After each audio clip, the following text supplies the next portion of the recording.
आज आपण घरच्या घरी बर्फाचा दहीवडा कसा करणार आहोत ते बघणार आहोत। चला तर आता रेसिपीकडे वळूया। नाही का 2 ते 3 वाटी आपण साखर घेतलेली आहे।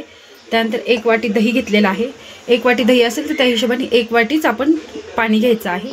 आणि खायचा रंग तो तुम्ही तुमच्या हिशोबानुसार लाल, पिवळा, हिरवा जो तुम्हाला आवडेल तो वापरू शकता। मी आता हिरवा वापरते। आता आपण ह्याच्यामध्ये 2 वाटी साखर टाकून घेणार आहोत। आणि आता आपण ह्यामध्ये 1 वाटी पाणी ॲड करणार आहोत।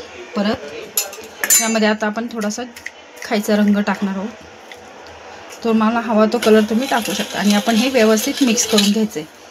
आपल्याला ही साखर व्यवस्थित वितळून घ्यायची आहे पाण्यामध्ये। हे पहा आता अशा प्रकारे आपले हे मिश्रण एकदम व्यवस्थित तयार झालेलं आहे। आता आपण हे ग्लासमध्ये ओतून घेऊया। अशा प्रकारे आता मी अशी ही आपली जी छोटी थर्मोकोलची ग्लास आहे आपल्याला बाजारात भेटतात अवेलेबल ती मी घेतलेली आहे। आणि यामध्ये हे आईस्क्रीमच्या काड्या अशा आपण ठेवलेल्या आहेत। आता आपण यामध्ये हे ओतून घेऊया। आता आपण हे यामध्ये टाकून घेऊया।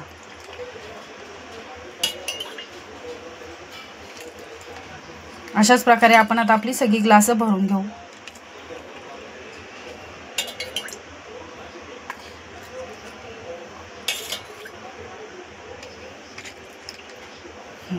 आता आपली सगळी ग्लास व्यवस्थित भरून झालेली आहेत। आता आपण हे फ्रीजरमध्ये ठेवून घेऊया।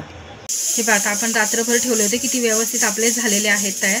आता मी तुम्हाला दाखवते। हे काढताना फक्त असं प्रेस करायचं त्याला। हे पहा एकदम व्यवस्थित असे हे निघतात। आणि हे खाण्यासाठी सुद्धा व्यवस्थित चांगले आहेत कारण की आपण घरच्या घरी तयार केलेले आहेत। त्यात कुठले केमिकल नाही किंवा काही नाही।